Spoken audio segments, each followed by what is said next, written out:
Hey everybody, welcome back to the Narrator Roundtable. I'm Gail Shalan, and I'm really excited about the episode we have for you today. Today we're talking about how audiobook narrators often are not playing just one character. We are often playing many characters, or all the characters in the story. And those stories are often set in particular places in the world that maybe we're not from. Major characters in the story might be from somewhere different than the protagonist, or even small characters can be prescribed an accent or a dialect, with a literary tag telling us where they should sound like they're from. A flexibility and an agility with dialects, or at least an ability to accurately and respectfully suggest vocal regionalisms, is a skill set that's called upon us all the time. We are often asked to play a cast of characters with a variety of different accents that are not native to us. And yet we're also often called upon to eradicate our own unique idiolects, and to find a neutral sound, no accent, or something that has been coined as either General American or Standard British. So, I've invited the wonderful Kat Littrell to the table to discuss how helpful or harmful these generalized neutral accents can be, how limited the options truly are, and our approach to thinking about accents in general. So here's a little bit about Kat. She's an Australian-American, Audie-nominated, multiple Earphones award-winning narrator. She's an actor and dialect coach who was trained in Knight Thompson's speech work and is currently living in the UK, getting her MFA in voice studies at the Royal Central School of Speech and Drama. She's often narrating in accents other than her native Australian, and she's passionate about accent as an entry point to character. She doesn't believe there's any such thing as a neutral accent. And in this episode, she shares with us some very helpful thoughts on working through dialect challenges, accent dismissive casting, and other buzzy things about how we think about dialects and accents in our work. Let's dive in.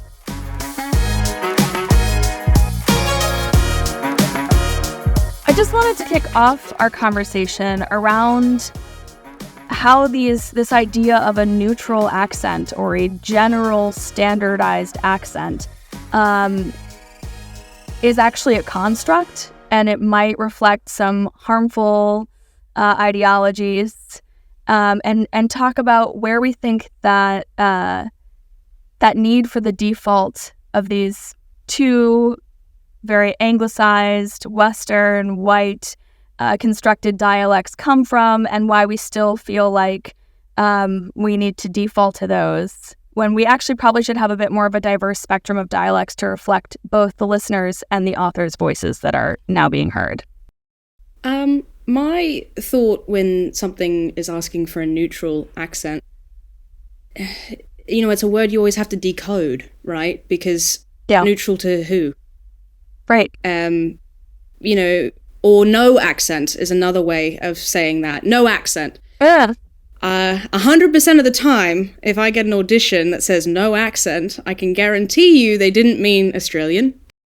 So for me, I have to do an accent when it says no accent. So what does that mean? I think that there's so many assumptions built into a standard, or using the words standard, neutral, no accent, unaccented. Everyone has an accent in the world. I recently was looking at the history of received pronunciation, just because it's helpful to know these things.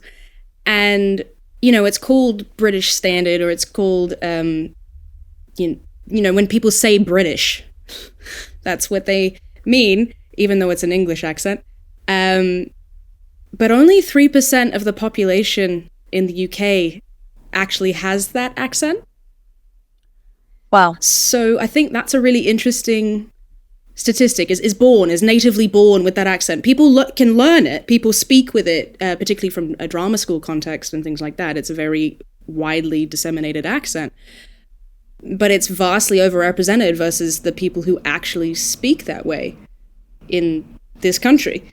So, I think thinking about what the power dynamics are of accent and voice, and who's assumed to be the speaker, but also who's assumed to be the listener, is something I don't think that producers and casting directors spend a lot of time maybe thinking about when they write a breakdown.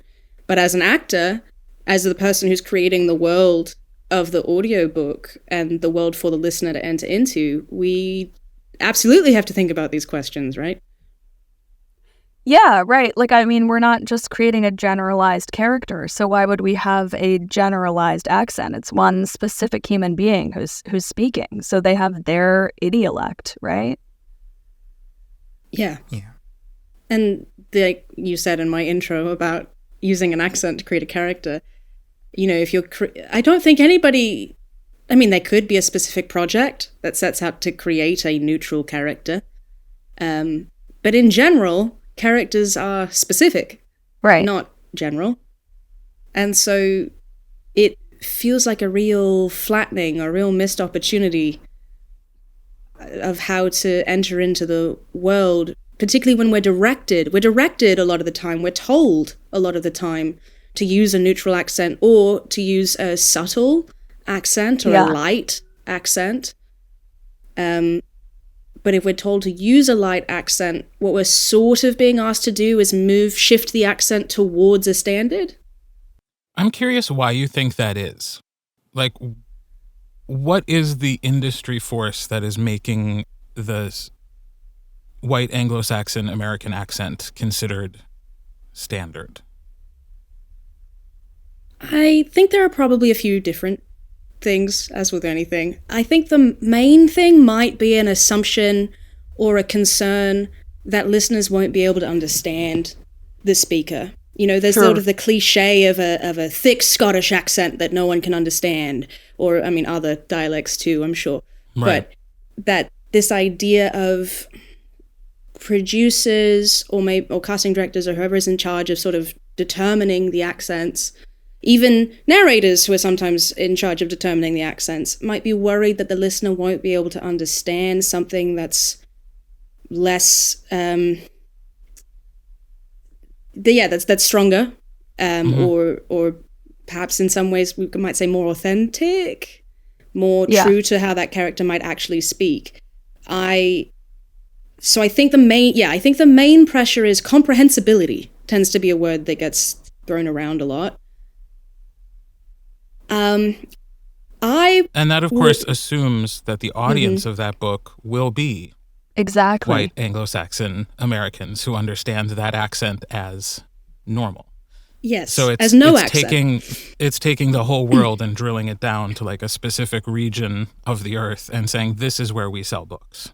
Yes, and this is the main market, and this is the main listener, and this is who we assume the listener is. And more than that, we're assuming let's pretend that the main listener, the listener of audiobooks, is this white American person.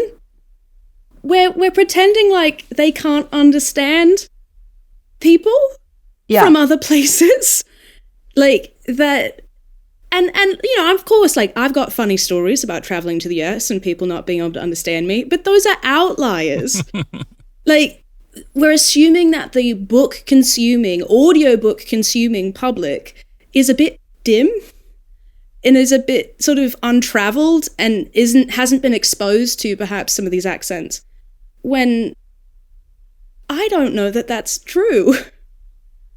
And I think to the degree it is true, it's probably a self-fulfilling prophecy. Yes. If we're only creating a product for a certain type of people, they will be the people who consume that product. And then we will say, well, we have to create the product for those people because they're the ones consuming the product that we've made for those people. And it's true that the American market is the biggest market for audiobooks. Like, that is not in question, actually, in terms of consumers. But I think it is interesting that there are these other large markets where their experience isn't taken into account. And of course, part of the American market's not just white people. So like that experience isn't taken into account necessarily either. And not just it's English just a very... language first also, right? Like, I mean, we're producing the audiobooks in English, but like, I guess I'm also just thinking about how the entertainment industry in general has this like closed loop around who the audience is that's been driven by dialect for decades. Like, what is the transatlantic accent that everybody was speaking in old movies? Like, RP, I'm pretty sure the history of that is it's made up. It's a army, like military dialect that was created and then adapted to show class and status. This is like you're saying, a self-perpetrating cycle that's not being broken because there's a huge assumption, a huge blind spot of who can actually take in the information that's being delivered. And it's what we see on television as well in terms of lack of representation. Well, I think it's interesting that the logic with an audiobook, like my personal assumption, and this is, I haven't like broadly spoken to people about this. This is just something that I think, is that listeners and readers choose books because it's an active choice, right? Choose books set in other places in part to travel and to experience those places. Yeah. And I actually think sometimes we're like maybe robbing them of that experience when the books are, well, it starts with the written word. It starts with localization, right? Like we're localizing the philosopher's stone to the sorcerer's stone because the Americans might not understand that. Where it starts there, I think, that we're sort of taking away some of the experience of actually traveling, imaginatively, obviously, but like that's still part of the buy-in. If you were because that's right. If the assumption is you're an American listener, but you've picked a book set in, I'll say Scotland, because that's where I am, and it's been localized so that all the Scottish characters use Fahrenheit. Well, that's quite weird because Scottish people don't use Fahrenheit, but that happens in the publishing industry. That happens all the time. Yeah, it happens all the time in books that I'm asked to narrate with an Australian accent or a UK accent, and the characters are saying it's 108 degrees, and I'm like, oh my god, and it's sci-fi. It's sci-fi. Jeez. Right? Oh no, it's just summer. Okay. But so my experience actually as an actor in that moment is quite strange because I almost have to turn off the part of my brain that's like, what? What is this? And sort of sell it as if this is a real, authentic Australian person saying these things, which no Australian would ever say because no Australian understands Fahrenheit. Yeah. There are these two ideas, one that I have a made up name for, but both ideas come from, I think, this like marketing approach to creating products. But before I talk about those two things, now that we're post-strike, I think there's a really good example of accent dismissive casting, which was the One Piece TV show on Netflix, where the main character is a Mexican actor who speaks in his Mexican accent. The character's father, who hasn't been introduced in the show, but could have any accent, could have a neutral American accent. But his grandfather, who helped raise him, has a, I think, Scottish or Australian accent. And you hear it throughout the show. There's no dialect training. Everyone speaks with the accent that they're from, of the location they're from, even if their family members or people that they grew up with have completely different accents. Right. And it works. It's not dismissive. There's no lore around why it is or isn't present. It just works. And I think like it would be really valuable to explore what that sounds like in an audio format. But I think there's like, on one hand, there's this hyper specification that feels boxy, and then there's a hyper generalization that also feels boxy. And I think right now we're talking a lot about the hyper generalization. And for me, it reminds me a lot of the idea of Springfield in The Simpsons, where it could be a city in any state. Anyone could live in Springfield. This like Springfieldification of the character, where when there's no specifications about where it's located or what it is, there's this generalized accent that could quote unquote catch the average American, whoever that is, off and kind of like pull us into this sense of personalization. And then I think on the other end of the spectrum too, there's this like hyper specification where, I get auditions all the time, not necessarily in audiobooks, but often in commercial, that are like, we're looking for an urban accent. We're looking for something a little bit African-American. Or even, I get Spanish auditions. They're looking for like Spanish, they're looking for like Mexican Spanish accents. And they do the same thing. There's a Spanish neutral. They want people to audition and submit who will be like unquestionably perceived as X nationality, which is so complicated because I've had friends who got auditions that have said, we're looking for narrators with accent of X country. That person is literally from X country, has X accent, and they're like, you don't sound right for this. So what are you looking for if not the literal person that you're apparently looking for? Right. And so it's this, I think it is this presumption that really, like you said, in a lot of ways is, it's colonial, it's constructed. It's this idea that like the general accent is going to like get us somewhere without any kind of distraction. You know, that like when we talk about the how language reveals who the average person we're catering to is, I think it's that same thing that we addressed earlier, that like when we're looking for a generalized American accent, what we're really saying is that like this book isn't genre. This book isn't for a subset. This book is quote unquote for the people. And the people, quote unquote, don't want to be caught off guard by hearing your Michigan. They don't want to be caught off guard by hearing your Canada or your Australia. Right. Distraction's a good word, I think, because it's almost like, oh, we don't want the listener to spend time or brain power thinking, where are they from? Like, we don't want that to be part of the question. And if they're anything but this standard, we're going to be spending time and effort saying, well, where are they from? Or having to justify that they're from somewhere else. I don't, that they're from somewhere specific instead of this. But again, self-fulfilling prophecy. Because if standard practice was to just let the narrator speak in their natural voice, regardless of the accent, when it doesn't matter, then listeners would be used to disregarding an accent as a key portion of what the character is meant to be, especially in things like sci-fi or fantasy or paranormal romance, things that don't take place in the real world.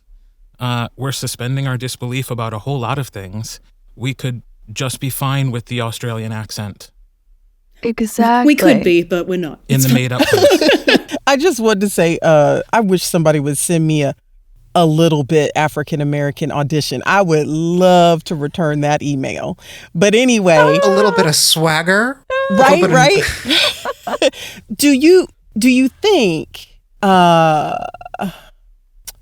that it kind of just boils down to perception, right? Like, who is the decision maker? Like, is it the rights holder? Like, is it the author, right? Did they have something in their head, but it's just not matching that? The thing is like people who live in the same house do sound different. Everybody individually, right, has their own lived experiences. Yes. But then on the other hand, you have people who literally can sound exactly the same, especially when they're answering the phone, right? Because you've learned how to answer, like your mom or your dad or whatever.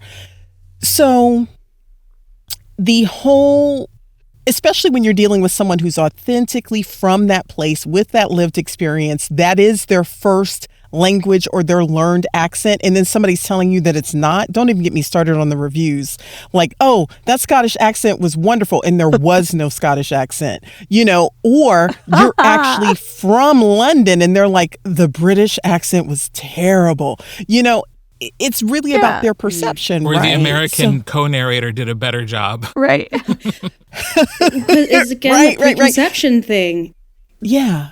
The idea of the accent versus the reality of the accent, I think, is so interesting. And I think that's something that actually might require sort of more education or something with particularly people in casting, because it's what you were just saying, André, of the you can be from there and have somebody in casting who's not from there tell you don't sound enough like you are from there. So then what? Like, I mean, I think it gets even sort of worse when we're talking about non-white accents, because you're sort of being asked to like play up an ethnicity at the same time.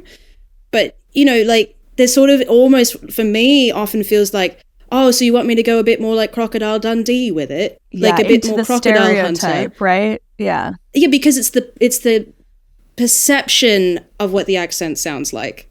And that perception is often dated. You know, it's often from 20, 30, 40 years ago. You know, if you listen to a contemporary Russian speaker from Moscow, you know, they don't have the Cold War era spy novel accent.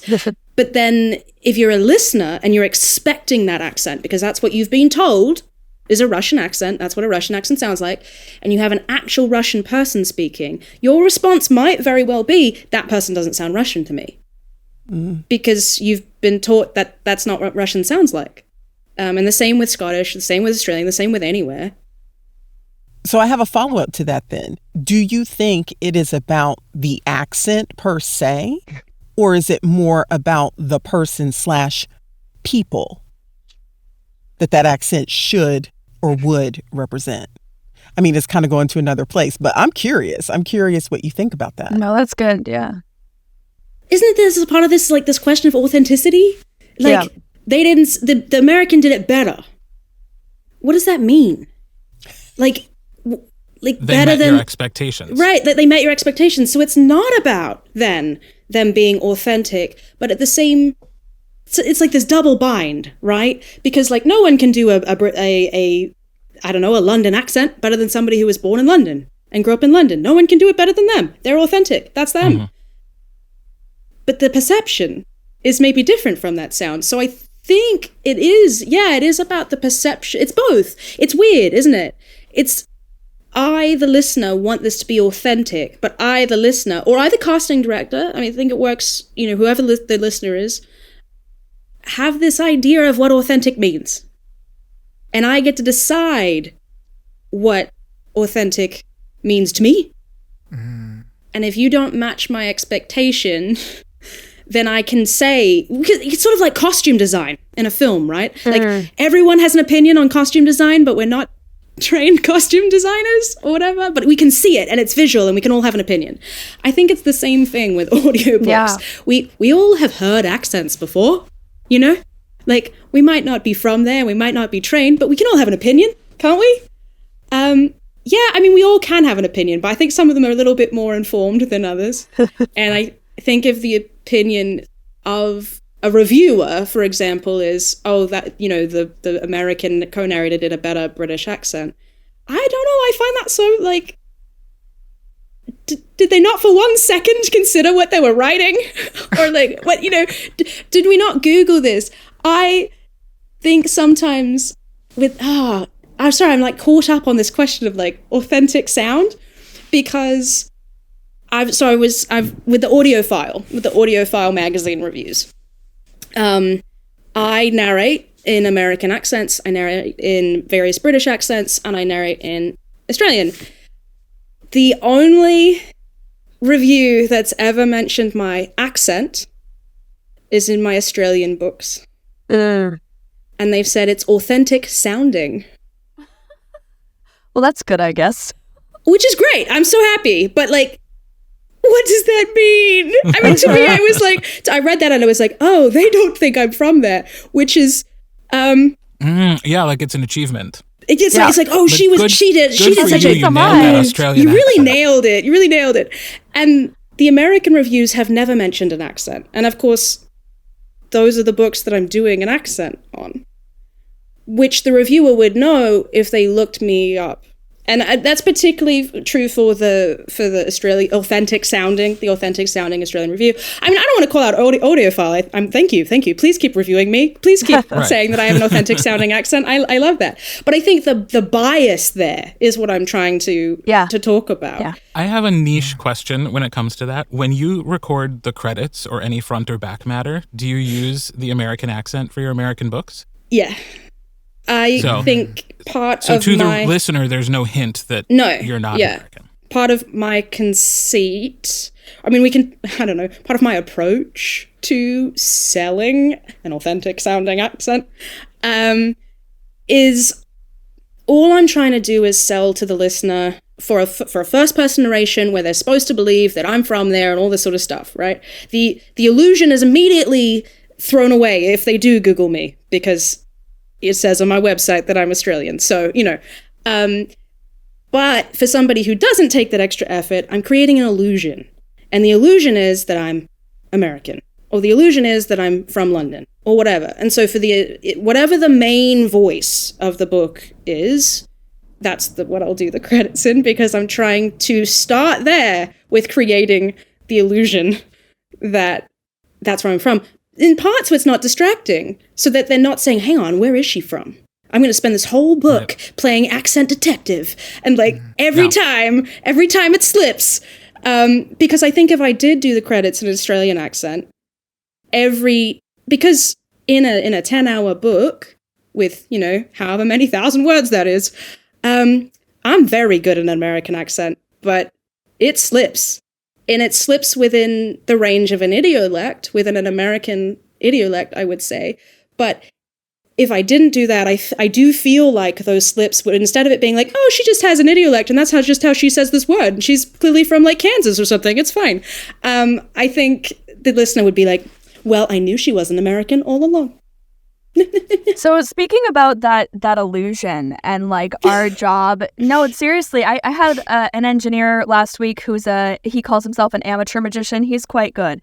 But we talked about how the real magic trick behind magic is selling the illusion, right? And then most people who are watching the magic want to believe the illusion. That's that willing suspension of disbelief. We want to go there.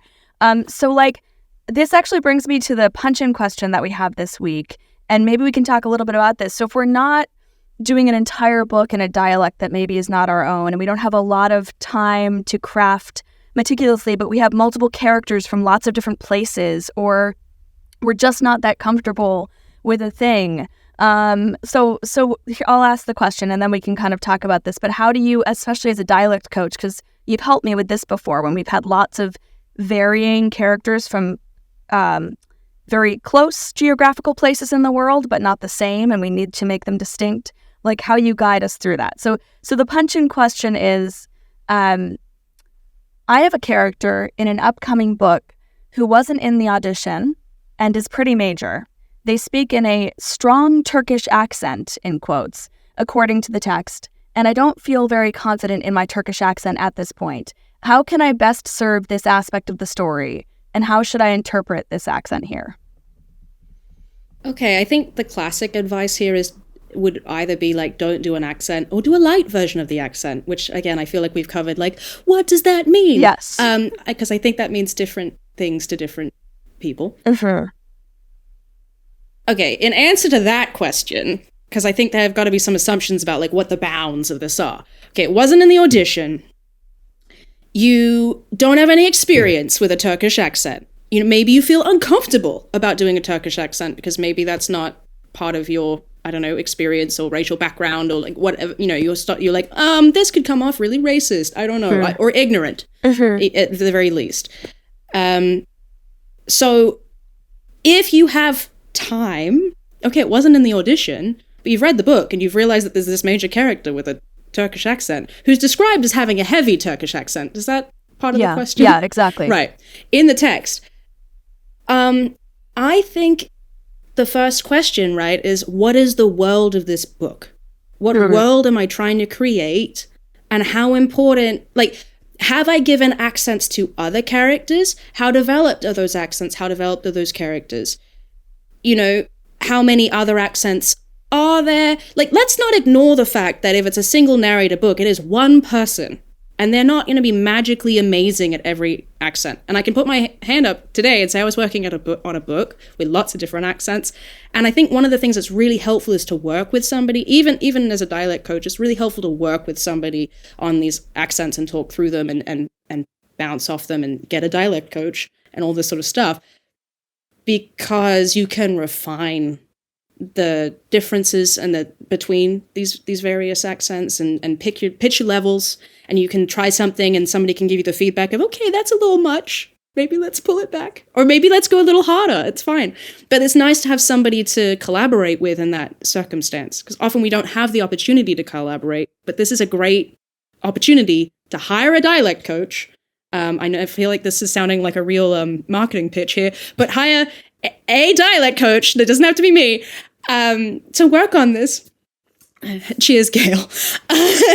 But, I think if you have enough time, if you have, let's say 2 weeks, let's say you have 2 weeks before the recording deadline, hire a dialect coach and work on your Turkish accent and see this as an opportunity to learn a new skill. That would sort of be my advice.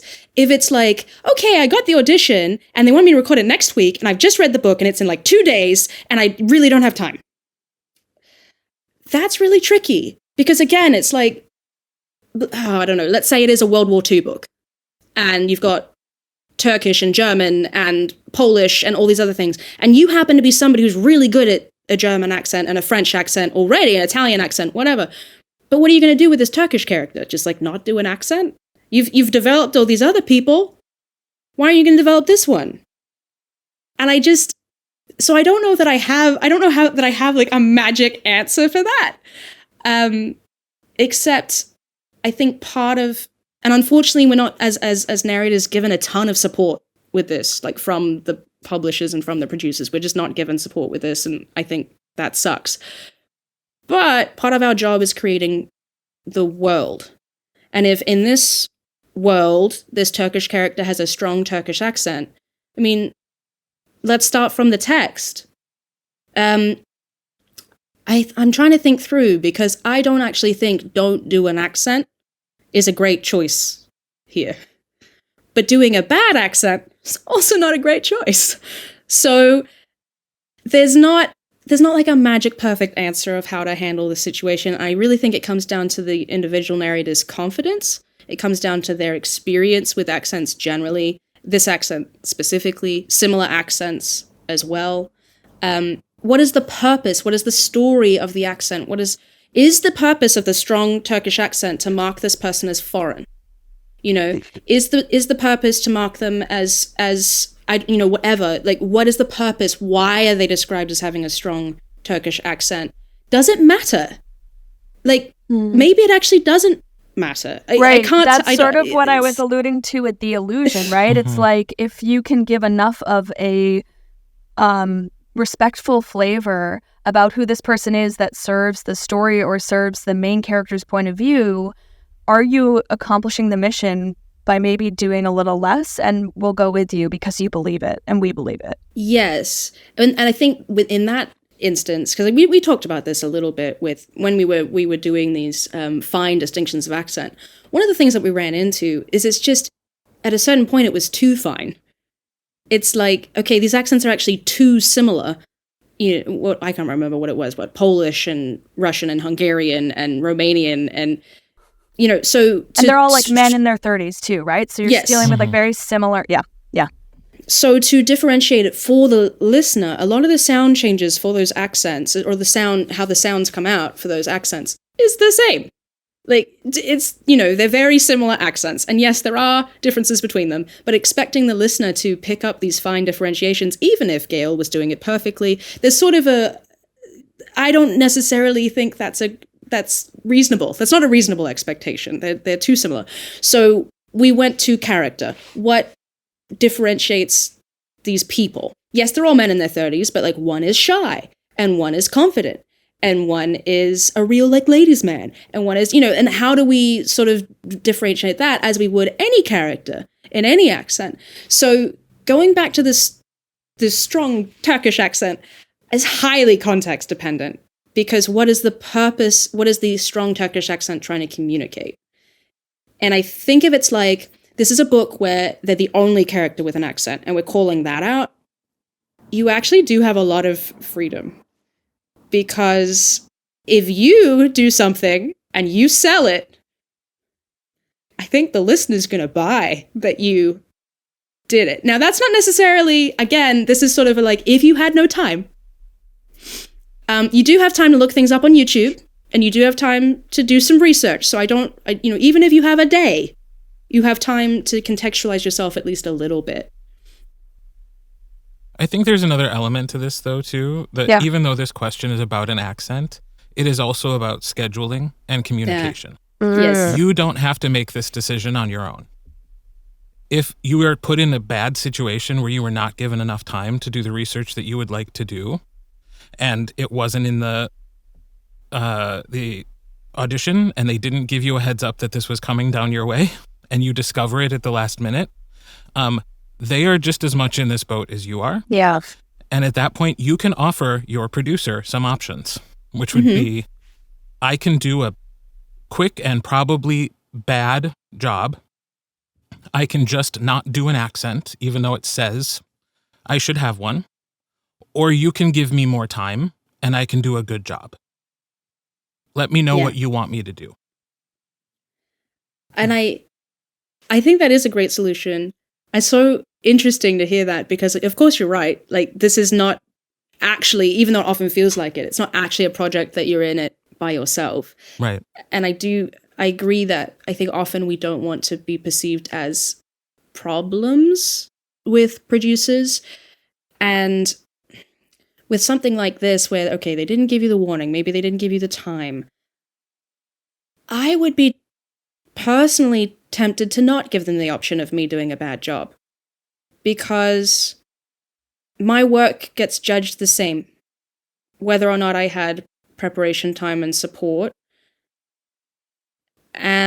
So I hear you. I actually think that's a great like triangle of this is what's possible, right? Quick and bad, or time and good.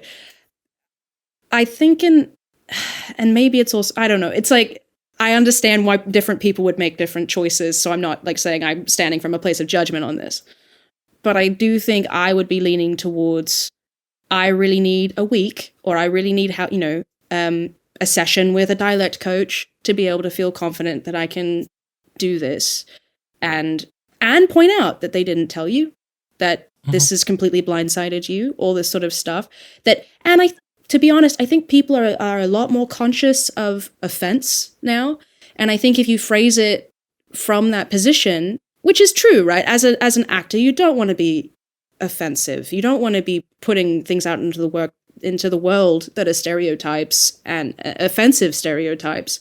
So I think most producers are going to respond positively to your care, to care for the work, care for the listeners, because we're in an evolving moment with that. Well, and I think the way you phrased it is really important when you said that we don't want to be perceived as the problem, which I think is true. And I've used those exact words in other contexts, in other conversations. And I think what we need to remember is that when we bring up an issue, we are not the problem. We are trying to be a part of the solution. And as long as that's how you present it, then okay. Yes, I think that's true. Like, presenting it as a solution, presenting it as an improvement, because it is. I mean, it so clearly would improve this book. If this is a major character that requires a major accent, well, certainly if it's a major character. Yeah. I mean, absolutely. And I guess, like, in my mind, I've just been thinking of it as like a side character who comes up from time to time. That's when I would, and this is just me personally, that's when I would offer, I could do something, but it's not going to be an accurate accent. Because I believe sometimes you just have to divorce yourself from your ego and know that, yep, there's probably going to be somebody out there who doesn't like this, and they're going to not like me.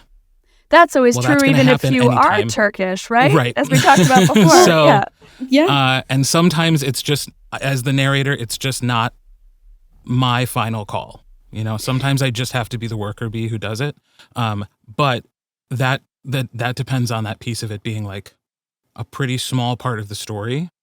If it's a sizable enough part of the story that it will impede good storytelling, which I think is always our goal, then your options become more limited. Then it really is a situation like, hey, I just need more time.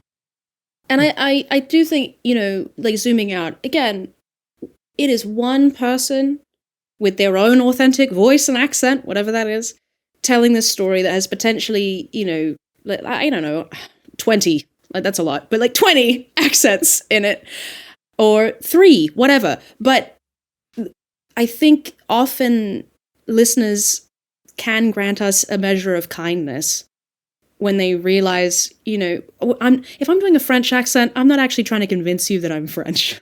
Thank you. So I do often have people come to me and they're really concerned that about offending people, obviously, about not being able to do it well, about all this sort of imposter syndrome of like, oh, I can't do it good enough, whatever, this. And again, like, I'll put my hand up. There are some accents that I'm not brilliant at, but I can still do them in the context of an audiobook, because all I'm trying to do with some of these, again, minor characters, perhaps, is, honor the fact that the text has said that this character is French. Like, here it is. I'm giving you something. Like, in this world, this is a French accent, right? In the world that I've created, this is it. And I think often the listeners will give you kindness, particularly when you're doing several. I mean, some listeners will be like, yeah, I mean, that this and this was great, but their Cajun was awful. Like, okay, I mean, you do better. Like, at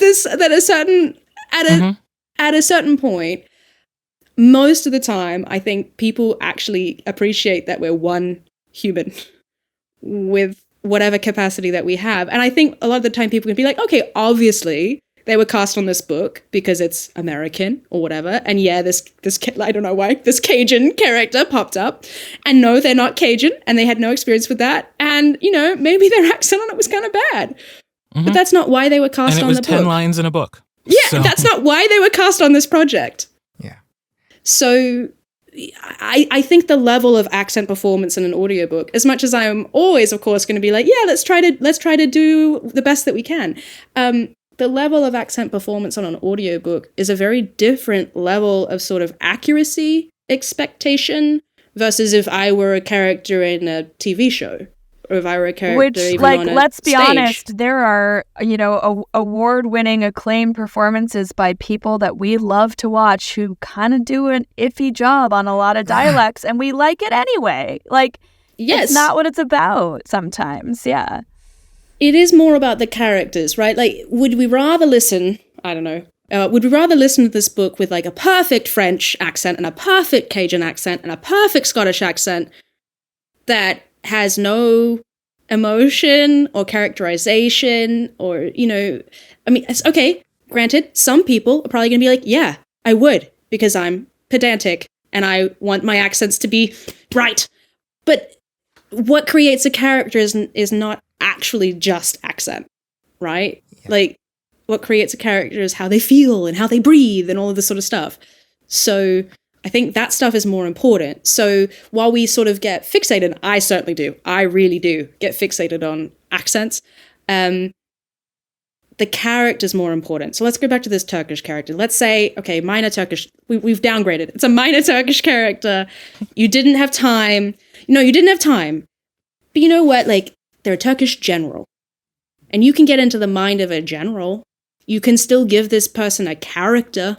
Or they're a Turkish, like, orphan little girl. You can get into the voice of that. You can still differentiate that way through character. You don't have to give them nothing because you don't have the accent down. You're still in the world. They're still participating in this world as a character. So I think that would probably be for the minor character. And then, of course, like, which accent do you do?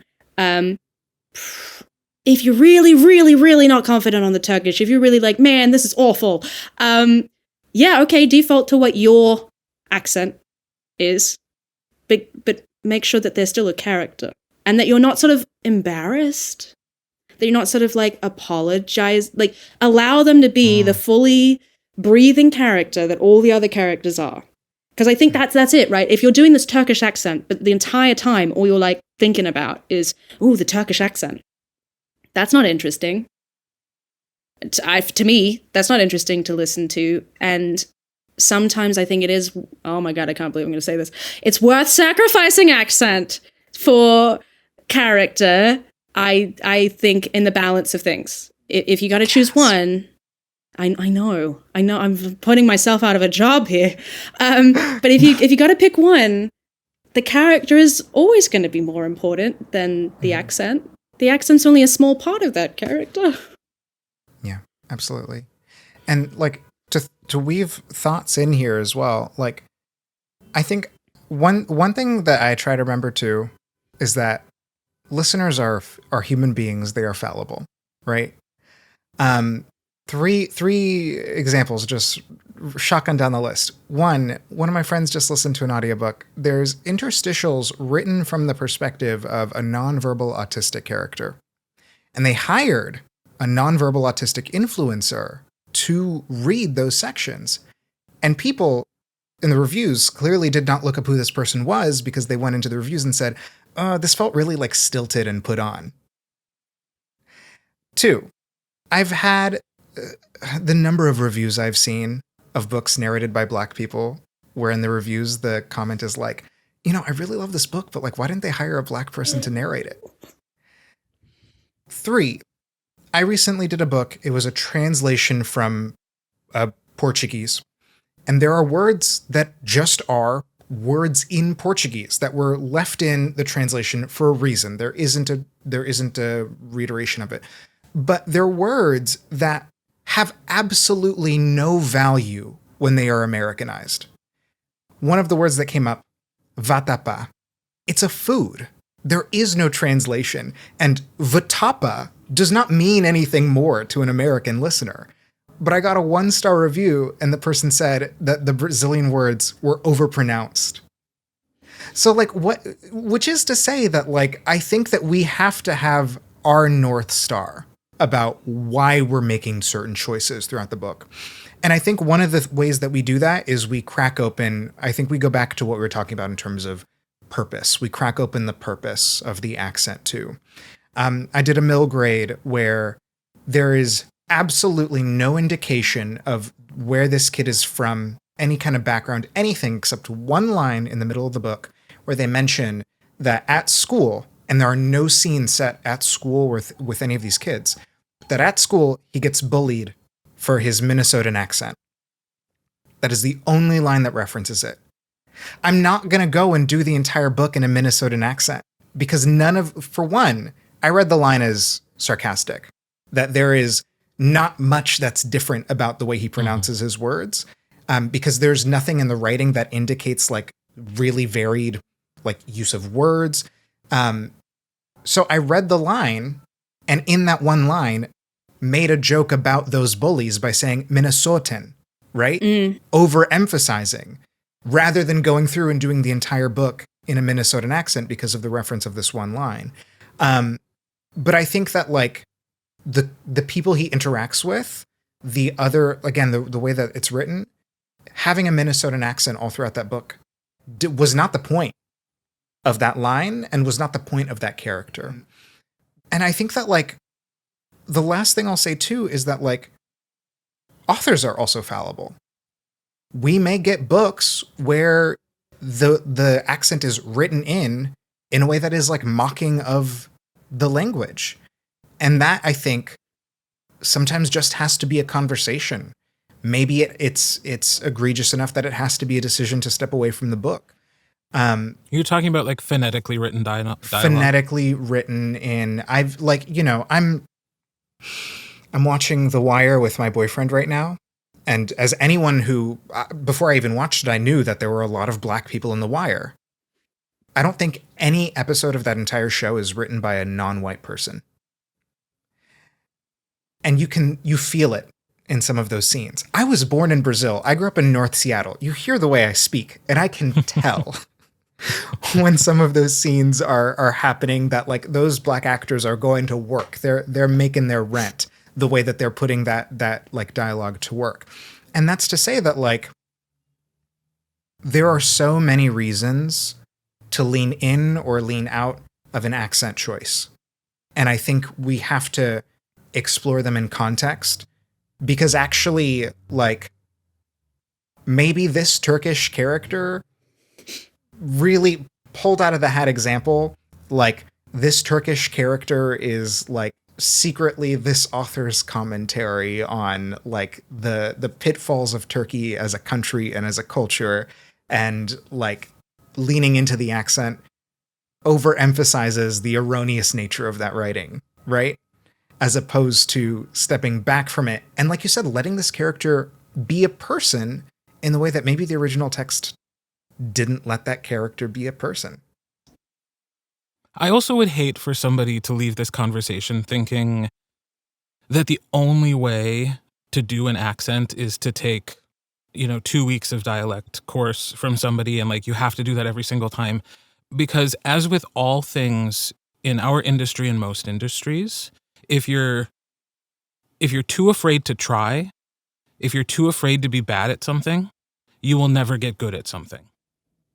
And so you have to, all of us, I am sure, have had journeys with certain accents where we have gone from like, okay, to much better.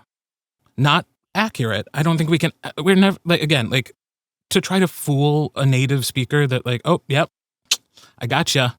Like, that's not going to happen. But like, for 90% of the listening audience to go like, oh yeah, that's a British person who I'm speaking and I know who that character is. Like, if you're going to get to that point, you might have to go through the uncomfortable, hard, working really hard. Maybe they can feel how hard you're working part to get to the part where it feels more effortless and easy. Well, you do. I'm so glad you said that because it's, we know this is audiobook narrators who can read out loud for many hours a day, many days a week. It's musculature, right? Like a dialect it's hearing practice and it's muscle practice in your vocal instrument. So you have to build it. You have to build it. You can't just snap your fingers. Well, and I think maybe that there's also, I don't know, I imagine that there's a sort of self-expectation by some narrators that they should be able to do an accent at that level or they shouldn't do it, right? That they should be able to do it at a level that at least approaches a sort of native speaker of that accent or they shouldn't do it. And I just don't think that is at all the expectation or at all the level that you need to be at. And I say that as, somebody who puts a lot of pressure on myself to be at that level. And I have to remind myself that it's not actually the goal. That is not actually the expectation. It's not life or death. I'm not a super spy. And I'm not trying to convince, the enemy that I'm from there or they'll kill me. Like, that is not the stakes of this. But it sometimes feels like it is because of, I think, sometimes the negative reviews or the perception, the ego, right? We want to be good at something, but we can't be that good at something until we actually try it. Sometimes we have to remember we are artists. We are not technicians. We are not scientists. We are artists. If we were painters, the very first time you picked up a paintbrush and paint, you could probably draw a box with a triangle on top and somebody would say, oh, it's a house. You did your job. You painted a house.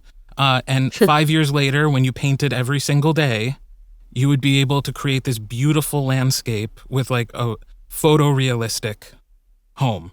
And people would be like, oh my God, like it's like, that's incredible. So yes, it's gotten better, but they knew you were doing a house the whole time.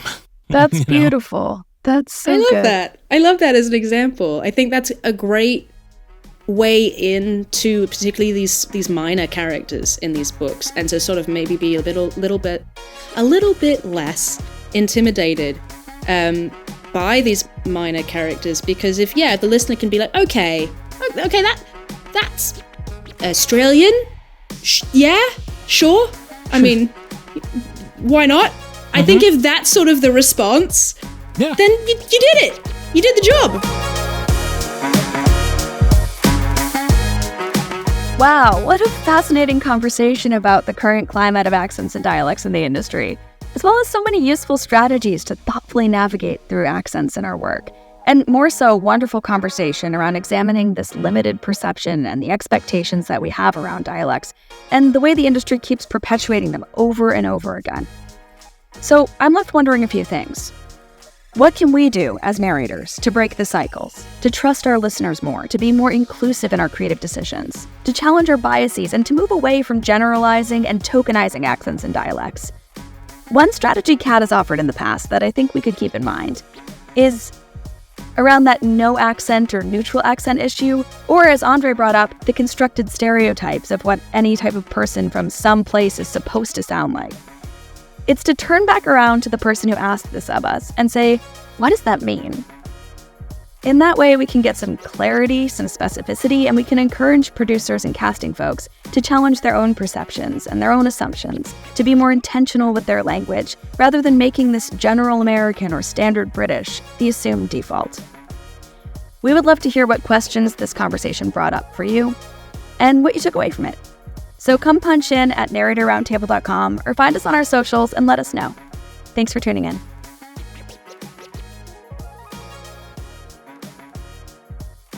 The Narrator Roundtable is produced and hosted by André Santana, Deanna Anthony, Gail Shalan, Kirt Graves, and Lindsey Dorcus.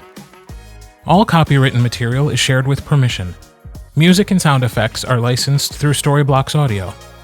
All opinions shared are those of the individuals and do not reflect the positions or policies of any company or organization with which they happen to be associated.